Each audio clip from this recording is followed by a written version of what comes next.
In this lecture, we're going to talk about a tool called Wireshark. Wireshark is a network protocol analyzer. It's not designed for hackers and it's not designed for hacking and spying on other people on the network. It's designed for network administrators so that they can see what's happening in their network and make sure that everything is working properly and that nobody's doing anything bad or doing anything suspicious on the network.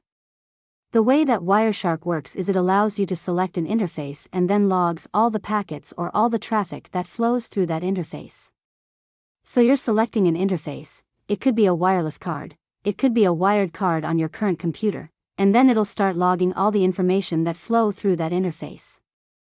It also has a really nice graphical interface that allows you to analyze this traffic, so it allows you to filter these packets based on the protocol using them, like HTTP, TCP and all that. It also allows you to look for certain things, for example if you're looking for cookies, or if you're looking for posts or GET requests. And it also allows you to search through these packets. You can search through the information that's stored in the packets and find the things that you're looking for. It's a really big tool and you need a whole course for it. So in this course, we're actually going to use it in a few lectures, just covering the basics or the things that's related to us. So the main idea here is Wireshark is not a hacking tool. It only allows you to capture the traffic that flows through your own computer, through your own interface. I'm going to use it now and it's going to become more clear to you. So I'm just going to go to Kali. And we're going to start Wireshark. You can run Wireshark from the command prompt, or in newer versions you will get in your dashboard only. I'm going to click that, and that's going to load the program for me. And this is the main interface of Wireshark.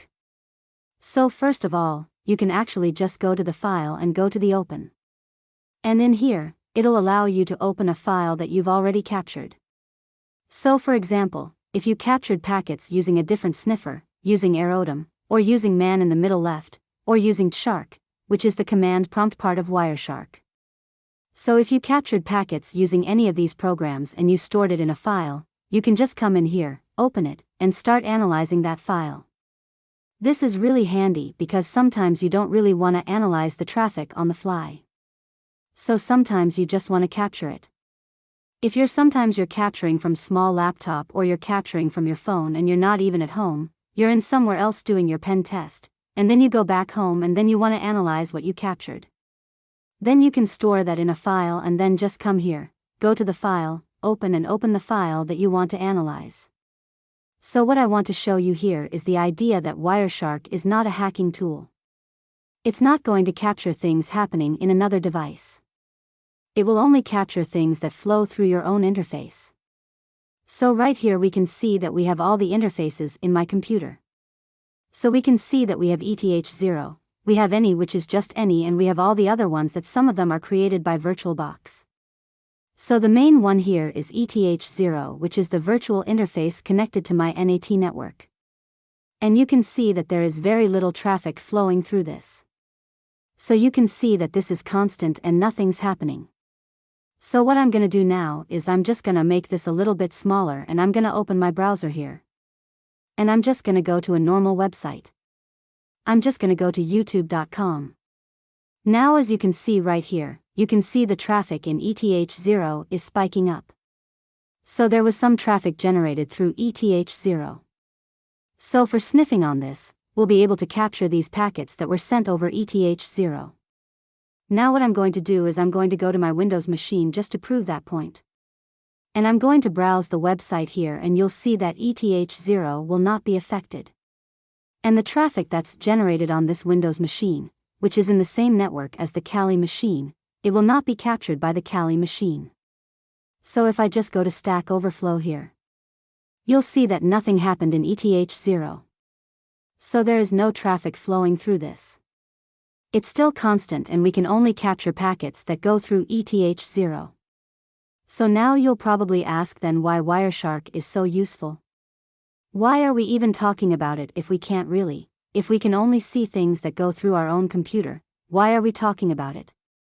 Well, we're talking about it because we've seen there is a large number of ways that you can become the man in the middle.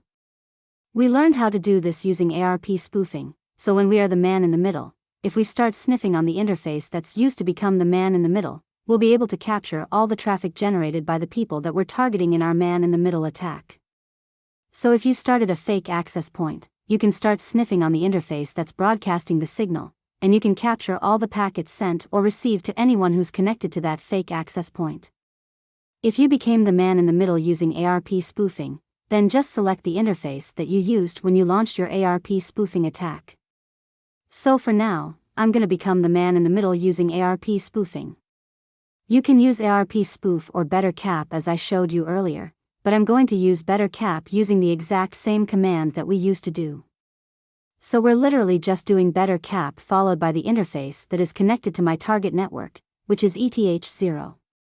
And I'm launching my caplet, the spoof caplet, so that it configures the ARP spoof module and runs it for me to put me in the middle of the connection. So I'm going to hit enter. And as you can see, it's working as expected. So right now I should be in the middle of the connection, intercepting anything the target Windows machine sends or receives. Now let's go to the Windows machine and see if I do anything here, if it's going to affect the traffic in ETH0. So we'll see if Wireshark will be able to capture traffic generated by this computer. So let's write anything here. I'm just going to Google it, or I'm just going to go to a different website. I'm just going to go to YouTube. And if we come back here, you'll see that we have traffic being generated here.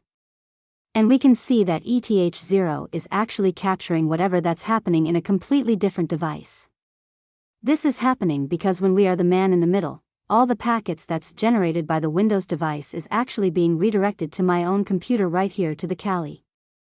And then Wireshark is sniffing that from the Kali machine. It's sniffing it from my own local machine. It's not sniffing it from the network. It's not sniffing it from the target computer.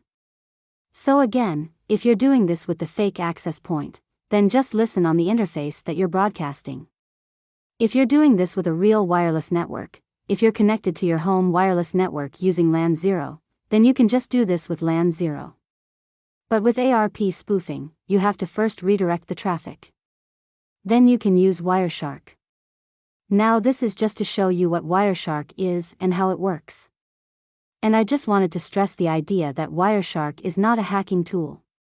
It's only a program that allows you to log packets flowing through a certain interface and then analyze these packets.